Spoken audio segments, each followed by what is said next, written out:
नमस्कार।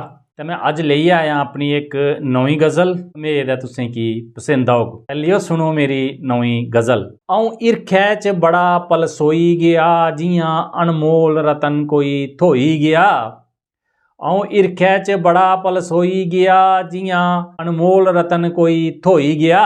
जे पगड़ी कुसै गलै लाई लिता, जे पगड़ी कुसै गलै लाई लिता, आऊं ओह्दे रंग च रंगोई गया। आऊं इरखै च बुरा पलसोई गया, तियां अनमोल रतन कोई थोई गया।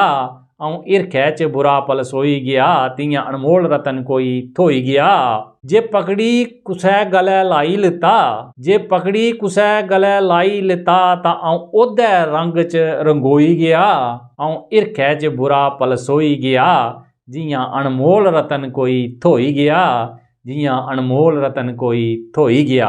जे मिट्ठियां गल्लां कुसै कीतियां, जे मिट्ठियां गल्लां कुसै कीतियां, आऊं उंदे चेतें च खोई गया।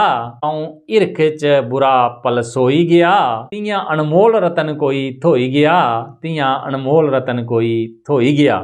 उ'नें दुश्मन बनी तुकी लुट्टिया भतेरा, उ'नें दुश्मन बनी तुकी लुट्टिया भतेरा, तू हिरख समझी फसोई गया।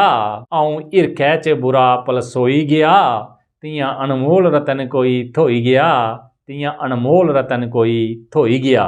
तू उसी अपना समझदा रेहा भारती, तू उसी अपना समझदा रेहा भारती, ओह् कपड़े साही तुकी धोई गया। आऊं हिरखै च बुरा पलसोई गया, तियां अनमोल रतन कोई थोई गया। आऊं हिरखै च बुरा पलसोई गया, जियां अनमोल रतन कोई थोई गया, जियां अनमोल रतन कोई थोई गया। ते जेकर तुसें गज़ल शैल लग्गे तां लाइक शेयर ते कमेंट जरूर करियो। जय हिंद, जय डुग्गर, जय मां डोगरी।